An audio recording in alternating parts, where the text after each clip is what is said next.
Hello दोस्तों, आपका स्वागत है आपके अपने यूट्यूब चैनल ट्विटर एसआरएस पर। जैसा कि आप जानते हैं, मैं इससे पहले 4 स्टेट आप लोगों को पढ़ा चुका हूं, जो कि हिमाचल प्रदेश है, बिहार है, उत्तर प्रदेश है, हरियाणा है। तो वैसे ही ये 5वां स्टेट मैं लेके आया हूं, उत्तराखंड। तो आइए इसके बारे में जानते हैं। और ये सब बताने के पहले मैं आपसे अनुरोध करना चाहता हूँ कि आप वीडियो को अंत तक ज़रूर देखिएगा, क्योंकि मैं इसमें बहुत अच्छा कंटेंट लाया हूँ। काफ़ी सारे करंट अफेयर्स भी लाया हूँ, जो आपके रेलवे एनटीपीसी जो इस समय चल रहा है उसके लिए बहुत इम्पोर्टेंट है। तो आइए सबसे पहले हम लोग कुछ करंट अफेयर्स के बारे में जान लें, क्योंकि वीडियो लंबा हो जा रहा है और आप लोग को इस समय ज़रूरत है करंट अफेयर्स की, जो कि एग्ज़ाम में पूछा जा रहा है। तो बेसिक जानकारी से पहले मैं करंट अफेयर्स आप लोगों को बताना चाहता हूँ। पहला है कि जानकी सेतु ब्रिज है, जो कि उत्तराखंड में बनाया जा रहा है, मतलब बना हुआ है। और इसके साथ ही डोबरा चंडी जो ब्रिज है, ये भी है, ये भी इम्पोर्टेंट है। ये दोनों ब्रिज काफ़ी इम्पोर्टेंट है। और ये डोबरा जो चंडी ब्रिज है, ये भागीरथी नदी पर है। और उसके बाद यहाँ पर उत्तराखंड में स्नो लेपर्ड के लिए कंजर्वेशन सेंटर बनाया जा रहा है, नीदरलैंड की हेल्प से। तो ये भी आप याद रखिएगा। और चौथी चीज़ आपको ये बताना चाहता हूँ कि यहाँ पे इको ब्रिज बना है रेप्टाइल्स के लिए, जो छोटे मोटे जानवर हैं वो क्रॉस कर सकें अब 2 साइड्स को, उसके लिए ब्रिज बनाया जा रहा है। और पांचवी चीज़ है लाइकन्स और मोजेस के लिए उत्तराखंड में यहाँ पे नेशनल पार्क बनाया जा रहा है। लाइकन्स और मोजेस ये पौधे हैं जो कि दीवार पे, जैसे दीवार पे ये बढ़ते जाते हैं, पूरे दीवार को छेक लेते हैं, वैसे पौधे हैं। और इसका नेशनल पार्क या कंजर्वेशन सेंटर जो भी कहेंगे, इसको सिर्फ उत्तराखंड में ही बनाया जा रहा है, तो इसका आप बेशक ध्यान रखिएगा। और छठवीं चीज़ है आपके लिए होप पोर्टल लॉन्च हुआ था उत्तराखंड में। और ये होप पोर्टल आपके दिल्ली एसआई में भी आया था, तो इसको याद रखिएगा। क्या पता फिर रेलवे एनटीपीसी के लिए भी पूछ सकता है। और उसके बाद मैं ये बताना चाहता हूँ कि संस्कृत जो उत्तराखंड है, इसको संस्कृत लैंग्वेज में डेवलप, मतलब संस्कृत लैंग्वेज यहाँ की ऑफिशियल लैंग्वेज बनने वाली है। तो इस वजह से यहाँ पे कई सारे जगहों पर संस्कृत बोला जा रहा है। फिर संस्कृत के लिए यहाँ पे अवेयरनेस भी फैलाया जा रहा है कि ये लोग चाहते हैं कि संस्कृत ऑफिशियल लैंग्वेज बन जाए उत्तराखंड का। और उसके बाद मैं आप लोग को ये बताना चाहता हूँ, हाँ, आसन जो है वो कंजर्वेशन पॉइंट है, और इसको रामसर साइट में भी गिना जा रहा है। तो ये उत्तराखंड में, इसको भी ध्यान रखिएगा। आजकल रामसर साइट बहुत पूछे जा रहे हैं, और ये भी पूछा जा सकता है कि रामसर साइट कितने हैं, तो वो आप याद रखिएगा 42 हैं रामसर साइट। और आखिरी वाला अगर पूछा जाएगा कि आखिरी वाला रामसर साइट कौन सा है, तो आप ये याद रखिएगा लद्दाख में है वो, जो सोकर लेक है वो है आखिरी वाला। वो एग्ज़ाम में पूछा जा सकता है, तो आप लोग उसको याद रखिएगा, शायद ज़रूर पूछ ले। उसके बाद उत्तराखंड की अगर बात किया जाए, तो ये बॉर्डर शेयर करता है 2 कंट्रीज़ में। पहला है चाइना, फिर नेपाल। और नेपाल से आप याद रखिएगा कि अभी आप हाल ही में सुने होंगे कि नेपाल का एक डिस्प्यूट हो गया था। नेपाल हमारे उत्तराखंड के जगह पिथौरागढ़ में 3 जगह हैं, जैसे लिम्पी धौरा है, लिपू लेक है और काला पानी है। इन तीनों चीज़ को नेपाल अपने मैप में दिखा दिया था, तो इस चीज़ पे काफ़ी डिस्प्यूट हुआ था। बट फ़िलहाल सब सॉर्ट आउट हो चुका है। फ़िलहाल तो अभी सब कोई ऐसा खबर नहीं मिला है जैसे कि वो नेपाल के ही अंडर में आ चुका है, तो ऐसा कुछ है नहीं। अभी फ़िलहाल सब सॉर्ट आउट हो चुका है। इसमें सबसे इम्पॉर्टेंट है कि चाइना नेपाल का बहुत साथ दे रहा है, तो ये सब चीज़ें सुनने को हम लोग को मिल रही है। और आखिरी चीज़ बताना चाहता हूँ कि देहरादून में वाइल्ड लाइफ फॉरेस्ट इंस्टीट्यूट बनाया जा रहा है, तो इसको भी याद रखिएगा कि देहरादून में है। बाकी आइए चलिए कुछ बेसिक चीज़ें आपको बता दूं, जैसे फॉर्मेशन डे के बारे में उत्तराखंड के। तो 9 नवंबर 2000 में इसका फॉर्म हुआ है। अब आप लोग सोच रहे होंगे कि 2000 कुछ नज़दीक है ये, मतलब स्टेट के लिए। तो आप लोग ये याद रखिएगा कि ये यूपी से मतलब डिवाइड होके बना है उत्तराखंड। पहले इसका नाम था उत्तरांचल, लेकिन फिर इसका नाम उत्तराखंड हो गया है। और फिर आइए चलिए इसकी कैपिटल के बारे में जाना जाए। तो इसकी 2 कैपिटल हैं, पहला गैरसैंण है और फिर दूसरा देहरादून है। अब 2 कैपिटल है, तो आप लोग ये याद रखिएगा कि जहाँ जिस स्टेट में 2 कैपिटल होती हैं, मतलब समझ लीजिए वहाँ पे जैसे इसका देहरादून विंटर कैपिटल है, तो विंटर कैपिटल से ये हो गया कि इस समय उत्तराखंड में बहुत बर्फबारी हो रही है। अगर आप लोग को घूमने जाना हो तो आप लोग जा सकते हैं, बहुत ही वहाँ का माहौल अच्छा होगा। आधे लोग को तो बर्फ़ में जाना भी अच्छा लगता है और वो लोग जाना चाहते हैं। तो इसकी दो कैपिटल का कारण यही है कि देखिए इस समय बर्फ़बारी हो रही है, तो देहरादून का जो क्षेत्र है वो पूरा बर्फ़ से ढका हो जाएगा। तो दूसरा जो कैपिटल है गैरसैंण, वहाँ से ट्रेड वगैरह हो सकता है, बाकी सारी चीज़ें सारे काम हो सकते हैं, इस वजह से दो कैपिटल है। ऐसी दो तीन जगह के जो नॉर्थ के रीजन में स्टेट्स हैं उनके भी दो दो कैपिटल है। तो यही सब कारण है इसका कि विंटर सीज़न में वहाँ पे इतनी बर्फबारी होती है कि वो दूसरे कैपिटल से, दूसरा जो उनका कैपिटल होता है उससे वो लोग अपना काम करते हैं ट्रेड वगैरह का। उसके बाद आप लोग ये तो जानते ही हैं कि देवभूमि बोला जाता है उत्तराखंड को, क्योंकि यहाँ पे बहुत सारी नदियाँ हैं, बहुत सारे यहाँ पे 4 धाम भी है, आप लोगों को ये भी पता है। तो उनके बारे में मैं बात करूँगा। पहले आप लोग ये जानते हैं, पहले ये जाना जाए कि गवर्नर और चीफ मिनिस्टर कौन है। तो आइए देखते हैं। पहले यहाँ पे गवर्नर थे सुरजीत सिंह बरनाला, और जो करंट में हैं वो हैं बेबी रानी मौर्य। पहला वाला इसलिए हमेशा बताता हूँ कि क्या पता क्वेश्चन पुटअप कर दे। आजकल कंपटीशन इतना बढ़ गया है कि कहीं से भी क्वेश्चन कभी भी कुछ भी पूछा जा सकता है, और जनरली फर्स्ट और प्रेजेंट का पूछा जाता है, इस वजह से दोनों बताता हूँ हमेशा। चीफ मिनिस्टर की बात अगर किया जाए तो नित्यानंद स्वामी थे, जो पहले सीएम थे यहाँ के। वो भी 2000 में ही बने थे, क्योंकि जब ये डिवाइड हुआ था यूपी से उत्तराखंड। और करंट में आप लोग जानते हैं त्रिवेंद्र सिंह रावत हैं। इन चीज़ों को ध्यान रखिएगा, क्योंकि अगर रेलवे नॉर्मल आसान क्वेश्चन पुटअप कर रहा है तो पूछ सकता है सीएम वगैरह भी। अभी हाल ही में हिमाचल प्रदेश के गवर्नर के बारे में पूछ लिया था, पेपर मैंने एनालिसिस किया तो मुझे पता चला। तो आइए अब चीफ जस्टिस के बारे में जाना जाए।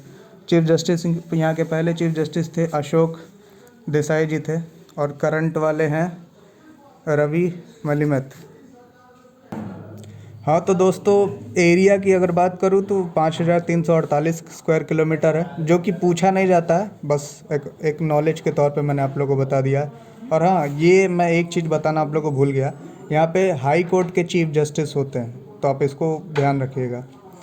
और ऑफिशियल लैंग्वेज की अगर बात करूँ तो अक्सर नॉर्थ रीजन में हिंदी ही बोला जाता है, बट यहाँ तो उत्तराखंड की अगर सिर्फ उत्तराखंड की बात करूँ तो हिंदी है, घरवाली है, कुमाऊनी है।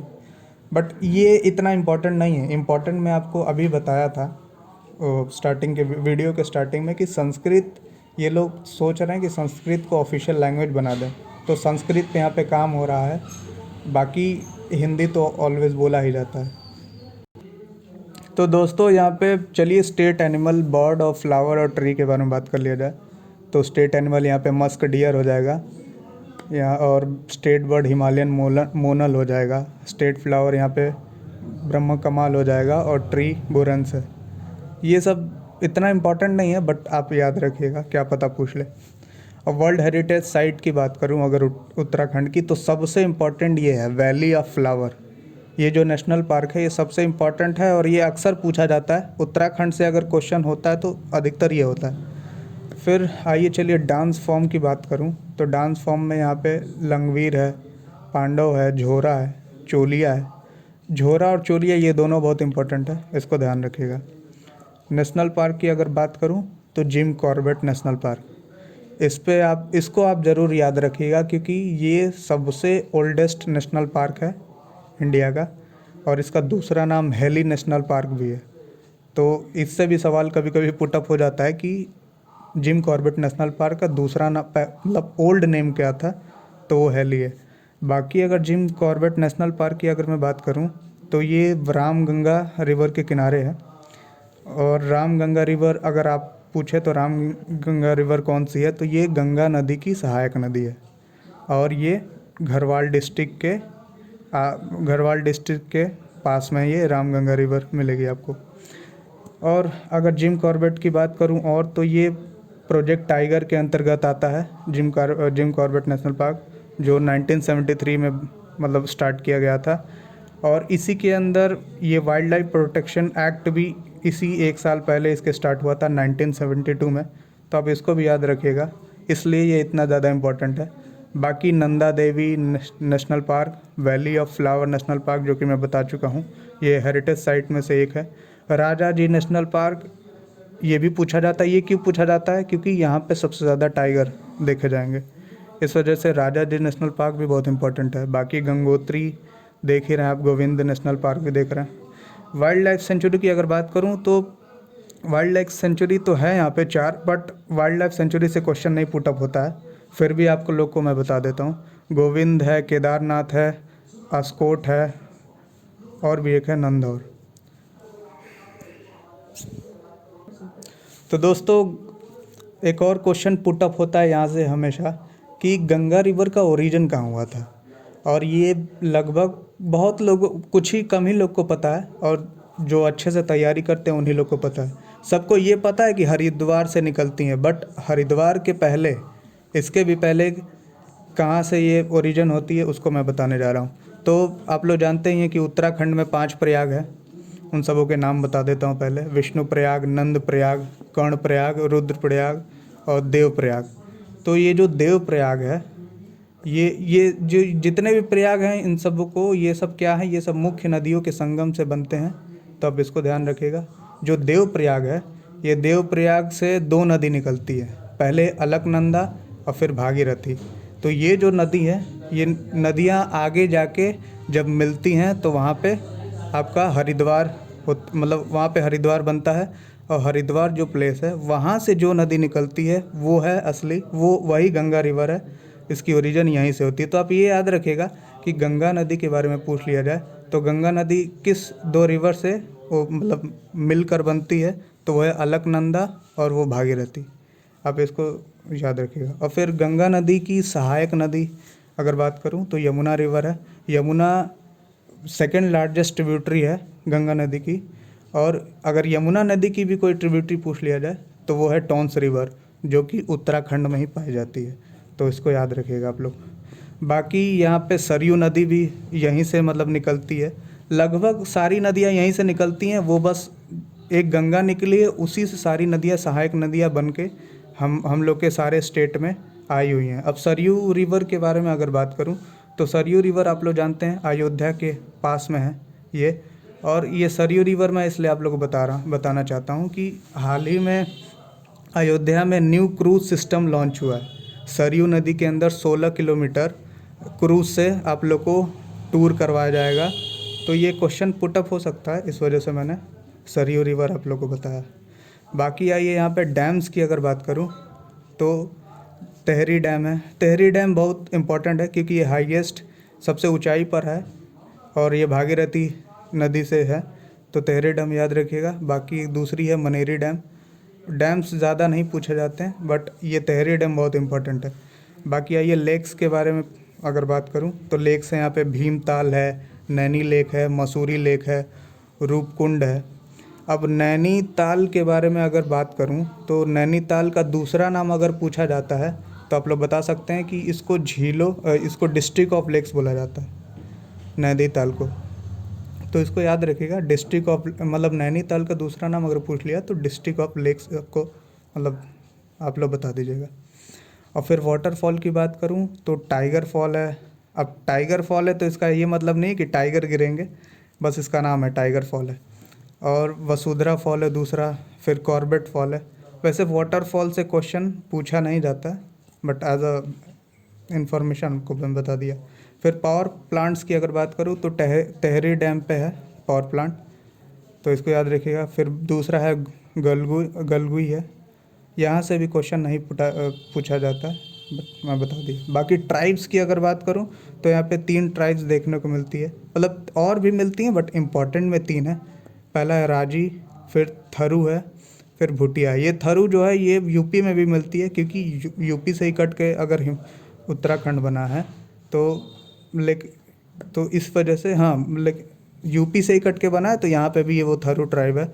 और उत्तराखंड में थरू ट्राइब कम है यूपी से ज़्यादा।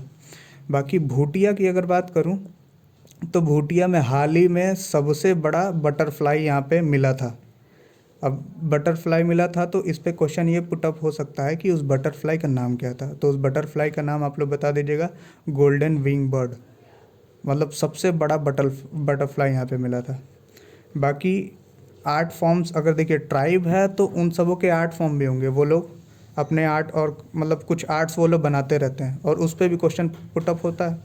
तो अगर आर्ट्स ट्राइबल आर्ट्स के बारे में अगर पूछा जाए तो आईपन है, ये यूपीएससी में क्वेश्चन पूछा गया है कि आईपन कौन से स्टेट का वो है, मतलब कौन से ट्राइब का ये आर्ट फॉर्म है, तो आईपन आप बता दीजिएगा। बाकी रंगोली भी होता है जो कि नॉर्मल है।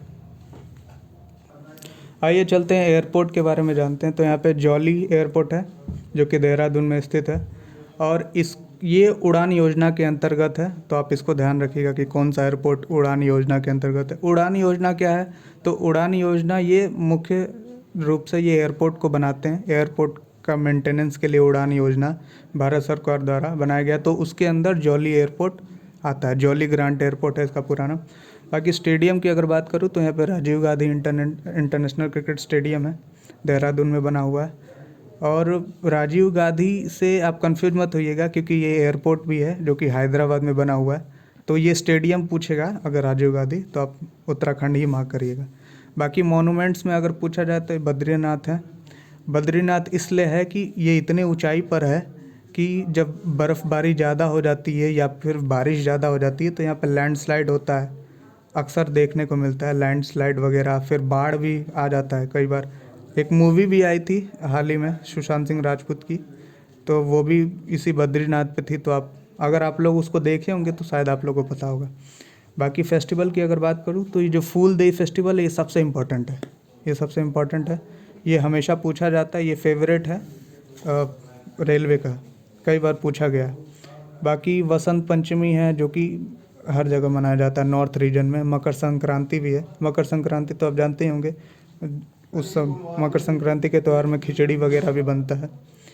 बाकी आप जीआई टैग के बारे में अगर बात किया जाए तो तेज पत्ता को यहाँ पे जीआई टैग मिला है उत्तराखंड में, तो इसको याद रखिएगा। बाकी दर्रे दर्रे जो पासेस है यहाँ पे 3 है, नीति पास है, लिपू लेक है और फिर मानस पास है। तो इन तीनों को याद रखिएगा, ये नेपाल से एकदम पास में ही है। और ये जो लिपू लेक है, लिपू लेक के अंदर जो जितने भी जो 3 मैंने आप लोग को अभी स्टार्टिंग में बताया था कि लिम्पी धौरा वगैरह, ये सब उसी में थे और इन्हीं को नेपाल ने कैप्चर कर लिया था। तो आप इसको याद रखिएगा, लिपू लेक के ही आसपास है ये। बाकी इंस्टीट्यूट की अगर बात करूँ तो यहाँ पे फॉरेस्ट रिसर्च इंस्टीट्यूट है, Indira Gandhi national forest academy है, वाइल्ड लाइफ इंडियन इंस्टीट्यूट है। और ये वर्ड आप देख रहे हैं लबासना, लबासना कई लोग जो लोग यूपीएससी की तैयारी करते हैं अगर वो लोग सुनते तो उन लोग का दिल गार्डन गार्डन हो जाता है। वो इस वजह से होता है कि जो लोग नहीं जानते उनको मैं बता देता हूँ। लबासना वो जगह है जब आईएएस आप बन जाएंगे, जब क्वालिफाई कर लेंगे यूपीएससी, तो लबासना उत्तराखंड की एक इंस्टीट्यूट है, लाल बहादुर शास्त्री इंस्टीट्यूट। यहाँ पे जितने भी आईएएस क्वालिफाई होते हैं उन लोग को स्वदेश दर्शन कराया जाता है। स्वदेश दर्शन का मतलब है कि पूरा इंडिया का टूर करवाया जाएगा ट्रेनिंग के दौरान। तो ये वही है लबासना। बाकी करंट अफेयर्स तो मैंने बता ही चुका है आपको। एक और सुन लीजिएगा, बेटी बचाओ बेटी पढ़ाओ में साक्षी मलिक ब्रांड एम्बेसडर हैं, तो इसको याद रखिएगा। तो दोस्तों ये रहा उत्तराखंड के बारे में। आई एम श्योर कि मैंने आप लोग को बहुत सारी चीज़ें बता दी होंगी, और अगर आप लोग को अच्छा लगा हो तो मेरे चैनल को सब्सक्राइब करेगा, लाइक करेगा और कमेंट भी करेगा। अगर आप लोग को अच्छा लगे तो प्लीज़ कमेंट करेगा, नहीं भी अच्छा लगे तो आप लोग ज़रूर कमेंट कर दीजिएगा कि क्या अच्छा नहीं लगा, मैं उसको अच्छे से पढ़ाऊँगा। तो इसके लिए थैंक यू।